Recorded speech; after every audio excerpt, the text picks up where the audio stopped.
All right. An Inquiry Concerning the Principles of Morals by David Hume.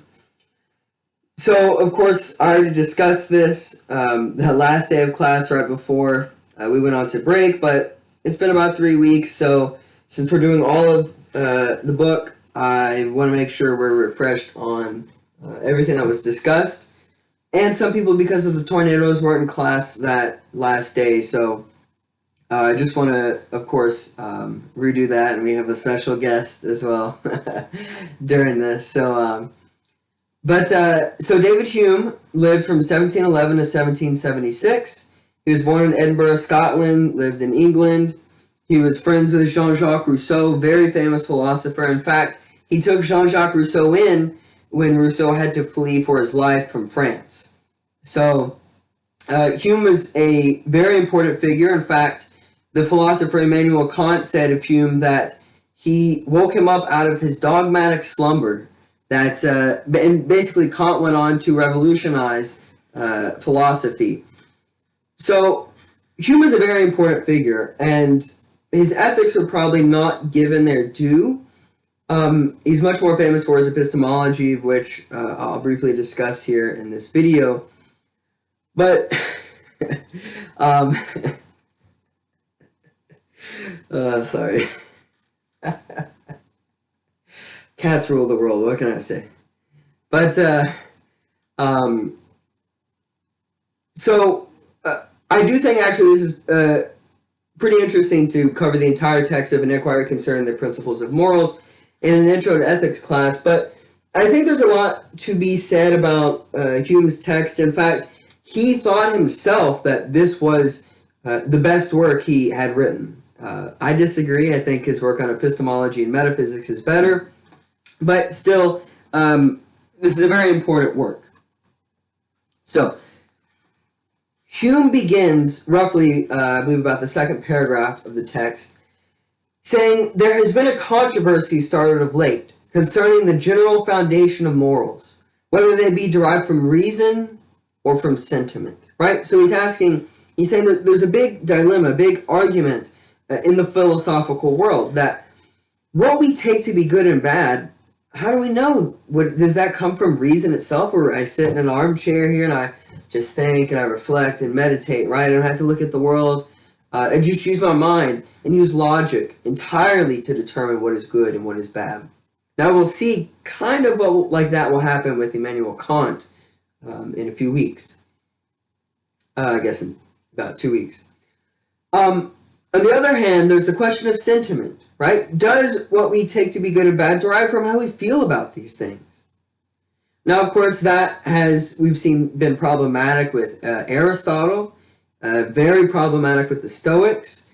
But Hume is going to make, I think, a very interesting argument that sentiment or feeling is the foundation of morals. So, continuing, he says, "Whether we attain the knowledge of them by a chain of argument and induction, or by an immediate feeling and finer internal sense, whether, like all sound judgment of truth and falsehood, they should be the same to every rational, intelligent being, or whether, like the perception of beauty and deformity, they be founded entirely on the particular fabric and constitution of the human species."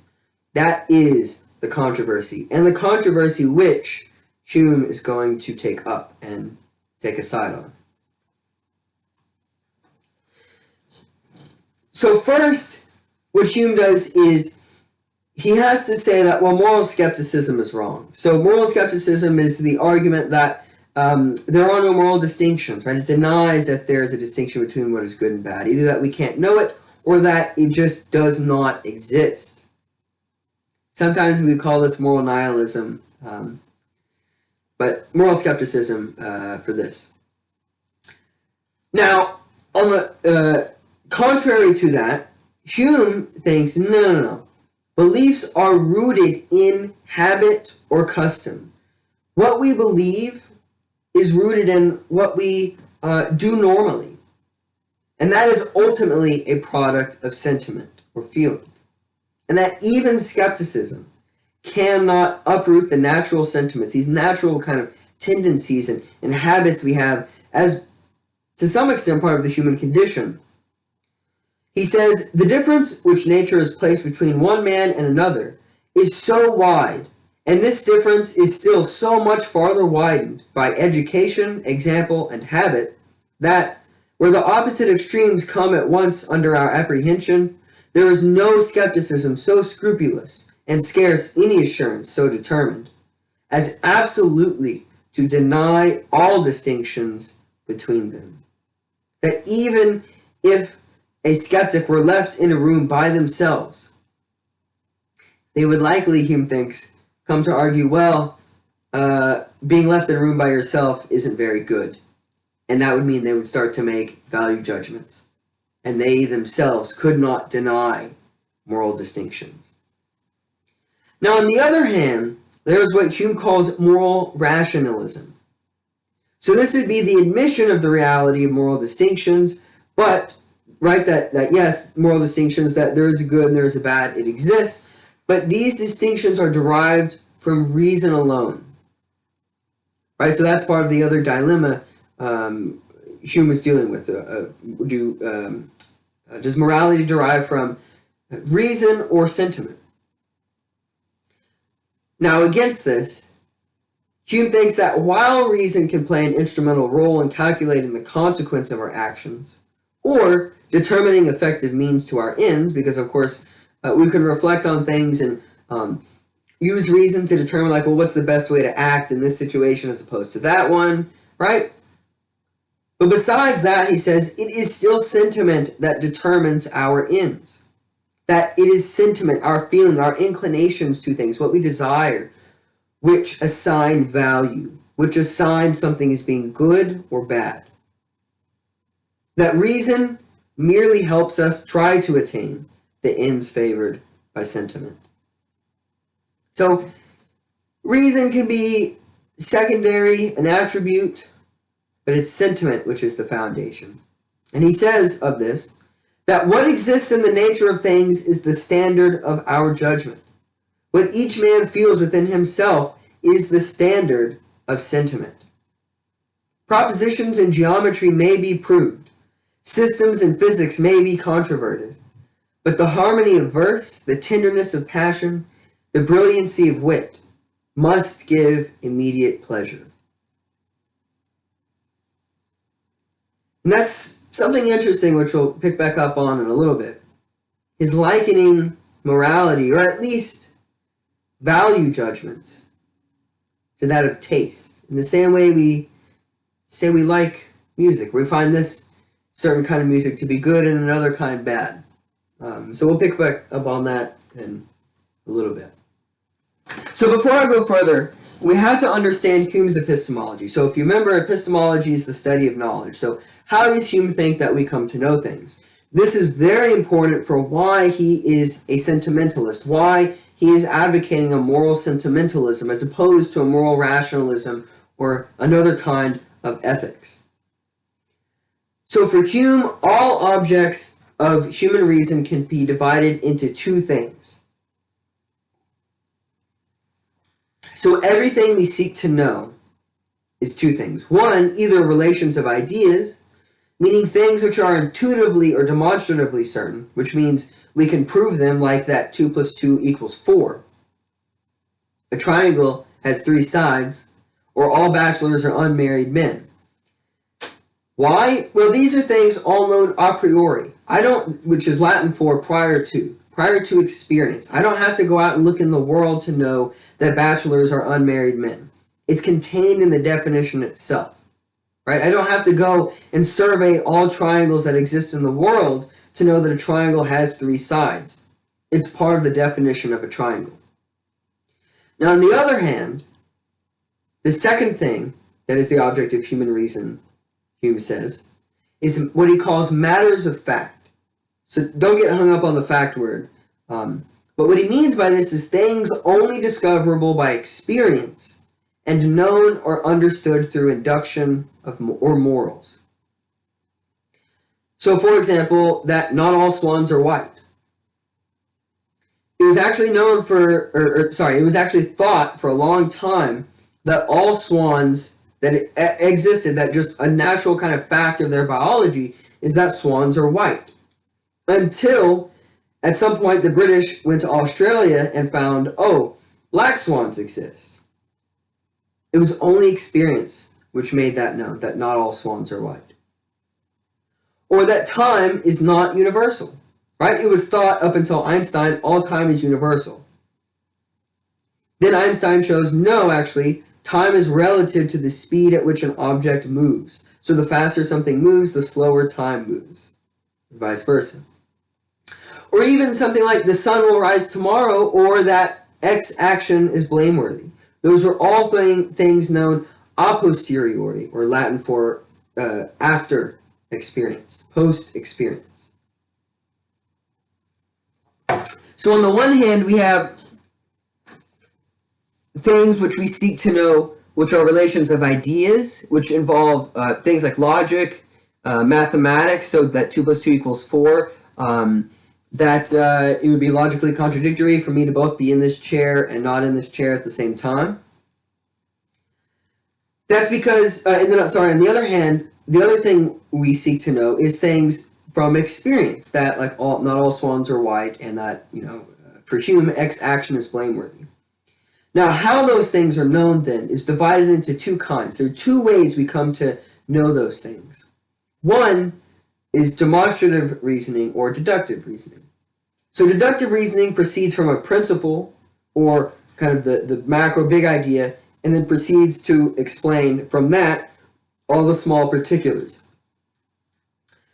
So for Hume, that 2 plus 2 equals 4, it proceeds deductively, because I basically learn the fundamentals of simple arithmetic, and then I don't have to see that 100 plus 50 equals 150, right? I can just intuit that to be the case.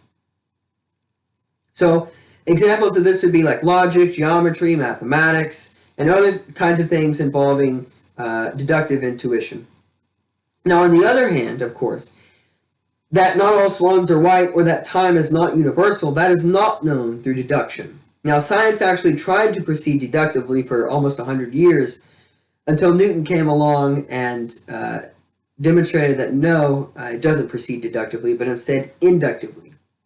There are many other things Newton did which kind of caused a revolution, but that's just among one of them. So inductive reasoning concerns all those things in experience, in the world, so to speak, that we know through our senses. Disciplines of these are physics, geology, biology, psychology, and for Hume, ethics. Now, when we get to Kant, he's going to vehemently disagree. But for Hume, ethics proceeds inductively through what he calls moral reasoning. Induction proceeds from the particulars to then explain away the universals, or the principles of things. So, that's the way, as I said, science proceeds, right? So science will go out and investigate things in the world, and it will say, well, these are all the particulars. Let's see if we can find some common denominator among them that explains all these particulars, right? So you extrapolate from the particulars to explain one rule or something like that. Now, understanding this, and so Hume,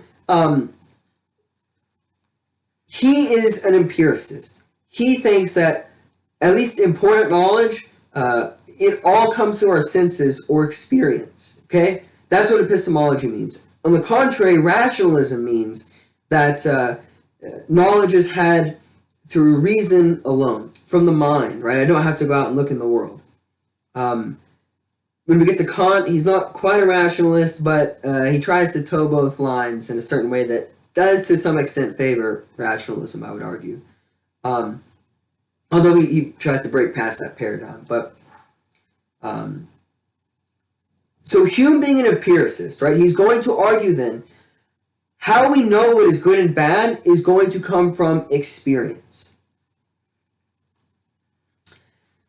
So morality then, of course, as I already said, is going to be based in sentiment or feeling or habit, and that means not in reason. Now, Hume says, though, reason conveys knowledge of truth and falsehood, of course. We speak of doing logic as something being correct or false, as true or false. We do math and say, it is true that 2 plus 2 equals 4, or it is false that 5 plus 7 equals 100, right? When mathematical formulations, shapes, or logical arguments are affirmed, they are understood, Hume says, perfectly.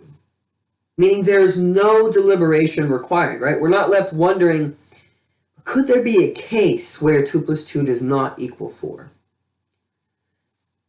It just wouldn't, there would be no case based on the principles of mathematics. At least simple arithmetic, right? As he says, a speculative reasoner concerning triangles or circles considers the several known and given relations of the parts of these figures, and thence infers some unknown relation which is dependent on the former. Which is why, again, I can intuit some math problem that I have not been shown before. I can intuit the answer for that based on my understanding of the basic principles of mathematics, right? That doesn't mean I'll get it right away, right? But I still can rely on those principles to guide me through that process. Where again, the understanding of the thing is known prior to needing to go out and test or experiment, right? Now, moral reasoning, or as Hume refers to it as taste, gives the sentiment of beauty and deformity, or vice and virtue. That it is our taste, how we are inclined to things, in the same way that I prefer this coffee and don't prefer other kinds of coffee. Something subjective. Those are what explain vice and virtue, what is good and what is bad. And so, in moral deliberations, for Hume, we must be acquainted beforehand with all the objects and their relations to each other. I must experience certain things before I can actually understand that X is good and Y is bad. He says, but when you draw thence a comparison to moral relations, in comparison to how we did with matters of logic or deductive reasoning, he says, I own that I am altogether at a loss to understand you. A moral action, a crime such as ingratitude, is a complicated object. Does the morality consist in the relation of its parts to each other? How? After what manner? Specify the relation. Be more particular and explicit in your propositions, and you will easily see their falsehood. But of course, we can't do that. I mean, think about the discussion question I had way back at the beginning of the semester, where there was the moral dilemma. Let's say your aunt needs some surgery or she's going to die, and it's $50,000 and you don't have $50,000. So your dad decides he's going to steal from some business $50,000 so your aunt can get the money for the surgery so she doesn't die. It's messy, right? Moral problems are messy. We would, I think, probably say, well, the aunt doesn't deserve to die just because she doesn't have $50,000 out of something that wasn't her fault. But also, why would the business deserve being stolen from, right? Is that a good or bad thing? It's ambiguous. At least maybe depending, of course, who the philosopher is, to some degree or another. And that's why for Hume, morals cannot come this... we can't think of morality the same way that we can in doing math problems. We can't think of it the same way as we can with just simple logic. It is a fact of this world, and this world is messy. Now, we can use reason to some extent, of course, as I mentioned earlier, to know what to pursue and what to avoid. So we can figure out, okay, what is good and what is bad depends on my taste in a thing. But how do I determine what to do? Or how do I determine the best way to go about getting what I like? Well, that can require some kind of reasoning. So virtue is represented as something beautiful and vice as something ugly and terrible because we are guided by our sentiments. But as Hume says, quote, the final sentence, it is probable, which pronounces characters and actions amiable or odious, praiseworthy or blamable, that which stamps on them the mark of honor or infamy, approbation or censure, that which renders morality an active principle and constitutes virtue our happiness and vice our misery. It is probable, I say, that this final sentence depends on some internal sense or feeling, which nature has made universal in the whole species. Right? That even if we can use reason to determine the best way to go about getting what we want, the thing which makes us want to use reason, or before reason even comes into play, Hume is saying is something universal in all human beings. And this is a big claim, to say it is universal, and that it is a feeling. Now, he of course has to prove this. So he comes up with a method. And there are 3 steps in this method. And if you were in class, you remember it was much more exciting on the whiteboard coming up with this list. But how it works is, first, we make a catalog of qualities we praise and blame. And what are things that we just commonly say, oh, these are praiseworthy and these are blameworthy? Some of the things we determined to be praiseworthy were timeliness. So timeliness, maybe being nice, intelligent.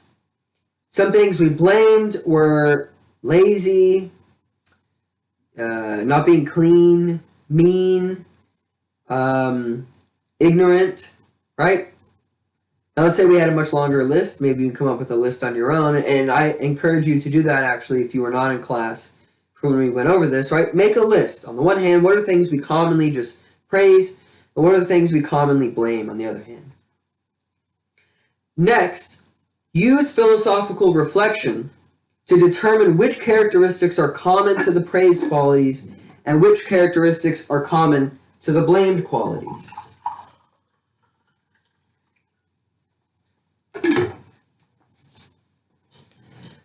So is there anything of all those qualities on each side of the list, the things we praise and the things we blame, is there any one characteristic which is common on both the things we praise and common, that same thing common to the things we blame?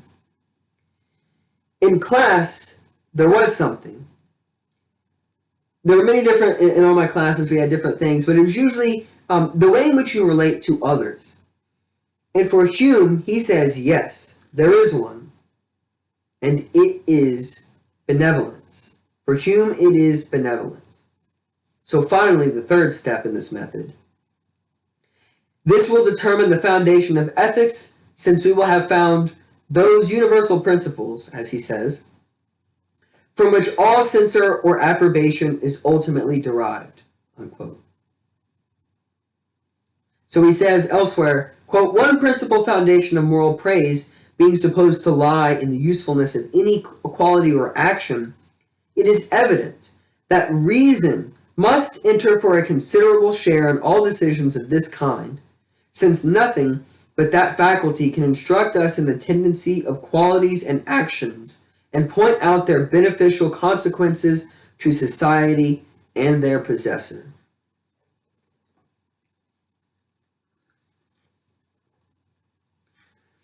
So this is where I actually, to help prove Hume's claim that there is one universal characteristic which is common to all human beings, which is the foundation of our sentiment. So it's a specific kind of impetus, I guess, for our sentiment, what we are inclined to praise. It is benevolence. And so what I want to do is turn actually to Adam Smith and this passage from Adam Smith's A Theory of Moral Sentiments. So Smith was actually a friend of Hume's. All right, so and think about this question. How am I to judge the situation of another? So of this, Smith writes, every faculty in one man is the measure by which he judges of the like faculty in another. I judge if your sight by my sight, of your ear by my ear, of your reason by my reason, of your resentment by my resentment, of your love by my love. I neither have nor can have any other way of judging about them, right? What I think about the way you reason, I can only judge it based on my reasoning. What you see in things, I can only judge it based on what I see in things. So it says, with regard to those objects which affect in a particular manner either ourselves or the person whose sentiments we judge of, it is at once more difficult to preserve this harmony and correspondence, and at the same time, vastly more important. My companion does not naturally look upon the misfortune that has befallen me, or the injury that has been done me, from the same point of view in which I consider them. They affect me much more nearly. We do not view from the same situation as we do a picture, or a poem, or a system of philosophy, and are therefore apt to be very differently affected by them. But I can much more easily overlook the want of this correspondence of sentiments with regard to such indifferent objects as concern neither me nor my companion, than with regard to what interests me, so much as the misfortune that has befallen me, or the injury that has been done me. Though you despise that picture, or that poem, or even that system of philosophy which I admire, there is little danger of our quarreling upon that account. Neither of us can reasonably be much interested about them. They ought all of them to be matters of great indifference to us both, so that, though our opinions may be opposite, our affections may still be very nearly the same. But it is quite otherwise with regard to those objects by which either you or I are particularly affected. Though your judgments in matters of speculation, though your sentiments in matters of taste are quite opposite to mine, I can easily overlook this opposition. And if I have any degree of temper, I may still find some entertainment in your conversation, even upon those very subjects. But if you have either no fellow feeling for the misfortunes I have met with, or none that bears any proportion to the grief which distracts me, or if you either have no indignation at the injuries I have suffered, or none that bears any proportion to the resentment which transports me, we can no longer converse upon these subjects. We become intolerable to one another. I can neither support your company nor you mine. You are confounded at my violence and passion, and I am enraged at your cold insensibility and want of feeling. In all such cases, that there may be some correspondence of sentiments between the spectator and the person principally concerned, the spectator must, first of all, endeavor as much as he can to put himself in the situation of the other, and to bring home to himself every little circumstance of distress which can possibly occur to the sufferer.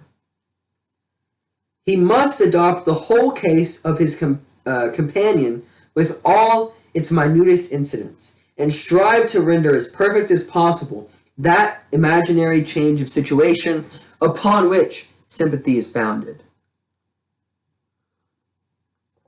After all this, however, the emotions of the spectator will still be very apt to fall short of the violence of what is felt by the sufferer.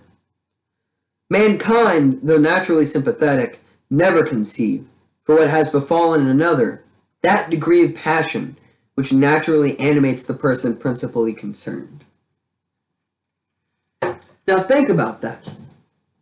Smith is saying, at one and the same time, that I can only relate to you. I can only have a conversation with you about things that we would find to be most important, or most personal, most dear to ourselves. I can only do that if I can put myself in your shoes. Right? This requires empathy. That the reason I can, of course, feel sorry for seeing someone get, beat up in a parking lot. Well, I'm not the one getting beat up, and yet why am I able to feel sorry, or why would I maybe cringe at that? And it is because, if Hume is right, there is something universal in all human beings which makes possible then us to relate to one another based on our value judgments, what we think to be good and what we think to be bad. There is still this problem, which is why, unlike matters of logic and mathematics and so on, morals are messy, they're ambiguous. And it's because, as Smith was saying, even though the only way I can relate to you is by putting myself in your shoes, I still can never fully understand your experience, nor you mine. And so we are always removed from one another. So in explaining that benevolence is universal, it also, for Hume, has to be explained that it is that one thing which is unenviable. It's the one quality that appears without disdain. He says of this here, 2 quotes. Exalted capacity, undaunted courage, prosperous success. These may only expose a hero or politician to the envy and ill will of the public.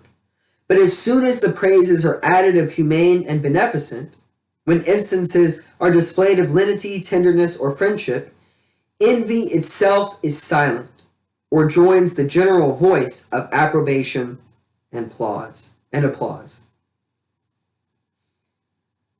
And that no qualities are more entitled to the general goodwill and approbation of mankind than beneficence and humanity, friendship and gratitude, natural affection and public spirit, or whatever proceeds from a tender sympathy with others and a generous concern for our kind and species.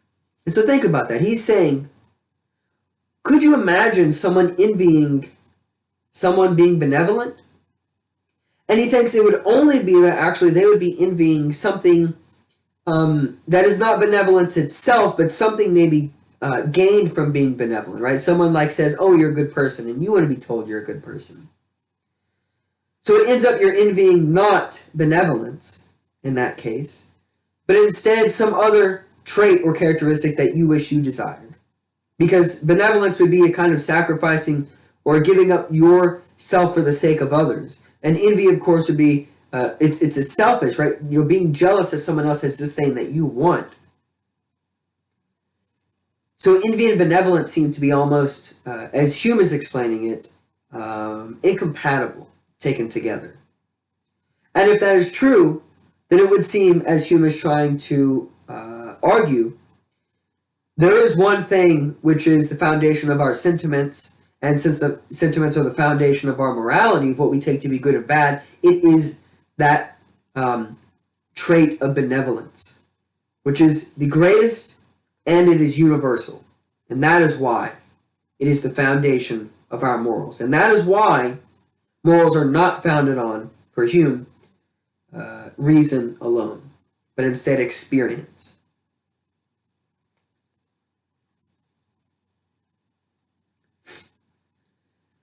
Now, there are, he kind of hints at, actually, something we'll discuss a little bit later in the semester, that there are different kinds of virtues we can focus on, that there are social and softer virtues.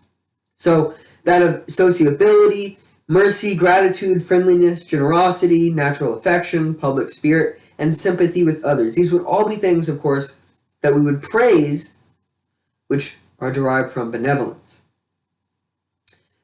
What those virtues have in common is that they are socially useful and they promote public utility, that they are virtues useful to others. And we'll see later on, he'll come up with a kind of chart about how we can figure out what it is we want to do to be a good person by looking at, okay, is it useful to myself or useful to others? And is it agreeable to myself or is it agreeable to others? Okay? So for a discussion question, I'll have this up on the board.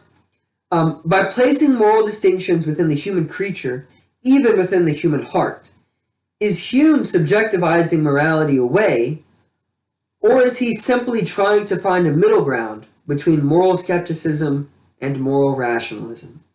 Right? And notice Again, how he compares morality to taste and art, as he says that taste, as it gives pleasure or pain and thereby constitutes happiness or misery, becomes a motive to action and is the first spring or impulse to desire and volition. So is he, in likening morality to taste and saying morality is found on sentiment or feeling, is he subjectivizing morality?